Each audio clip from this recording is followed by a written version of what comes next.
In this chapter, with the timeline of the murder now officially altered, Inspector Raglan must re-evaluate all his previous assumptions. Meanwhile, Poirot orchestrates another carefully planned interview in Dr. Shepard's surgery, where he finally coaxes a long-held, desperate secret from Miss Russell. Inspector Raglan had received a bad jolt. This alters everything. This does.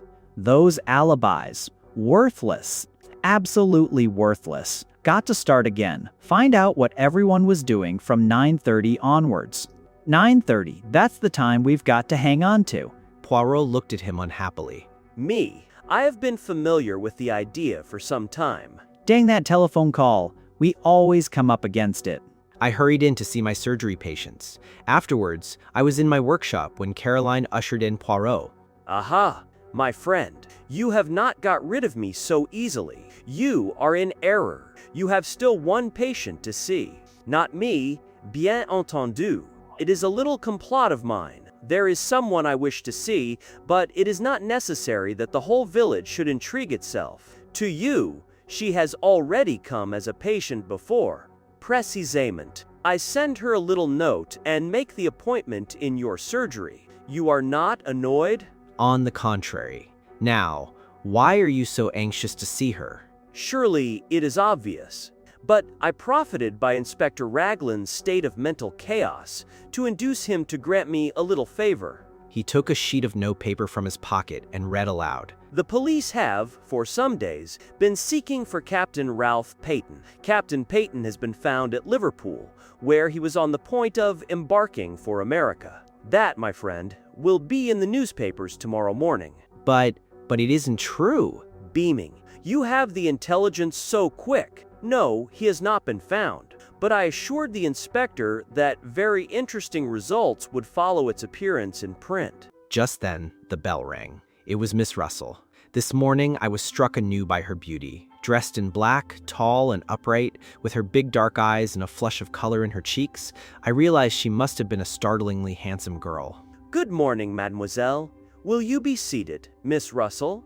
I have news to give you. Charles Kent has been arrested at Liverpool. Not a muscle of her face moved. Well, what of it? And at that moment, it came to me. The resemblance that had haunted me. The two voices, one rough and coarse, the other painfully ladylike, were strangely the same in timbre. It was Miss Russell that the stranger had reminded me of. This morning, fresh developments have arisen. It seems now that Mr. Ackroyd was murdered, not at 9:45, but before. Between 10 minutes to 9 and 9:45. I saw the color drain from the housekeeper's face. But Miss Ackroyd said, Miss Ackroyd has admitted that she was lying. Then it would seem I can tell you what he was doing there. He never touched a hair of old Ackroyd's head. He never went near the study. He didn't do it, I tell you. But yes, I will believe. I had to make you speak, you know. You alone can save him by telling the reason for his being at Fernley. In a low, hurried voice. He came to see me. I went out to meet him in the summer house. In this matter, I must have the whole truth. This Charles Kent, he is your son, is he not? She nodded.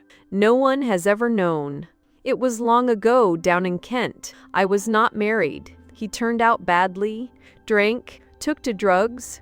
He found out I was his mother and wrote asking for money. I dared not let him come to the house. I have always been considered so very respectable. And in the morning, you came to see Dr. Shepard? Yes. I wondered if something could be done. He came to the summer house that night. He was abusive. I gave him all the money I had and he went away. It must have been between 20 and 25 minutes past 9.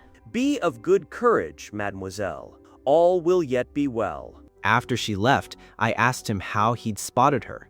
As soon as we found that quill. The quill suggested dope, and I remembered your account of Miss Russell's visit to you, the article on cocaine in the paper. It all seemed very clear. I suspected a son or a brother, but I must go. It is the time of the lunch. He declined my invitation to stay. With a twinkle, I should not like to force Mademoiselle Caroline to adopt a vegetarian diet 2 days in succession. It occurred to me that there was not much which escaped Hercule Poirot.